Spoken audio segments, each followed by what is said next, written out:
The way forward is for the Ruto regime to calm down, stop the arrogance of chest thumping, sit down and talk to the doctors. You cannot say there is no money, yet we see you splashing our money on luxury items. The tea alone taken at State House is enough to meet the doctors' demands. So let's get serious. We call out the Ruto regime for the callousness in handling or mishandling the doctors' strike, thereby causing untold suffering and loss of lives of citizens.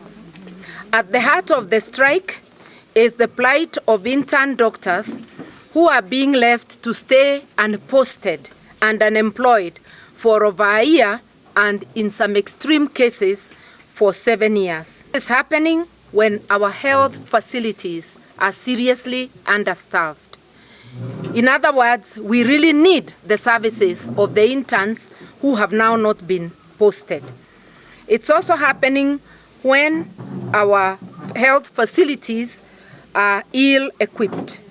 It is unconscionable for the regime to continue splashing taxpayers' money on non-essential luxury items like motor vehicles, new pavilions in State House, fancy umbrellas, to name but a few.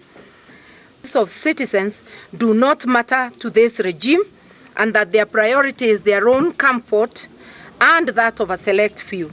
We condemn this in the strongest terms possible. As Kenyans, we deserve better. The fertilizer scandal is yet another demonstration of callousness of this regime, selling fake fertilizer and seeds which are believed also not to be good enough, therefore fake seeds to farmers, is wishing hunger and death for Kenyans and especially the vulnerable, who are the majority. The fake fertilizer haste suggests a deliberate scheme to lower food production, to increase food insecurity, in order to force starving Kenyans to be at the mercy of food cartels. It is a sadistic act by those entrusted with the task of making the nation food secure. This shows that this regime does not care about its citizens, and its aim is to send Kenya to its deathbed, as food security ought to be at the heart and as a priority for any government.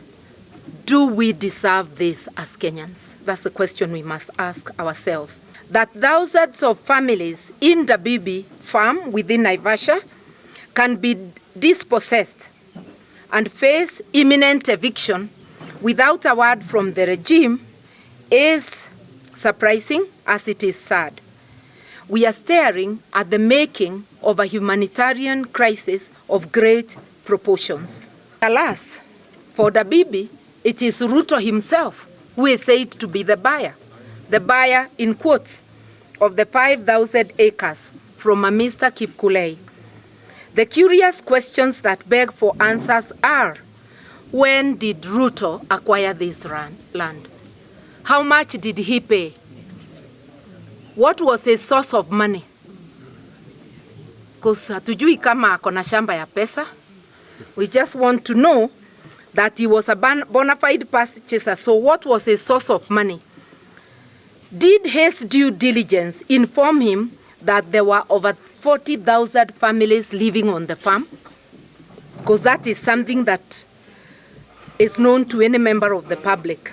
Any special reason that Dr. Ruto's ownership has only been revealed when he captured state power? Why not before? And now that he has state power, could he consider removing the GSU from the Dabibi while ownership issues are sorted out?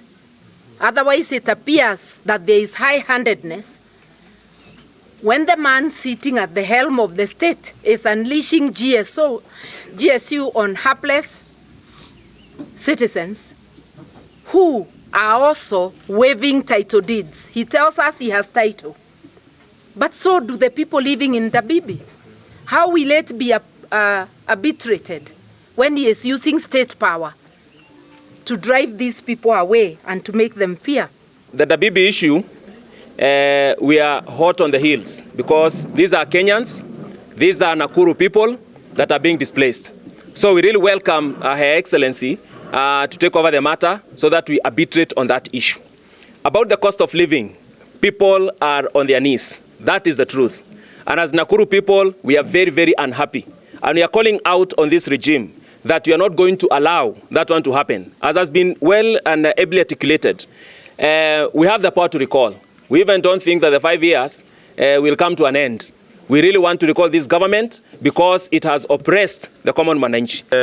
We are on the way in readiness for 2027 because in Kenya, we are not ready to play a second fiddle.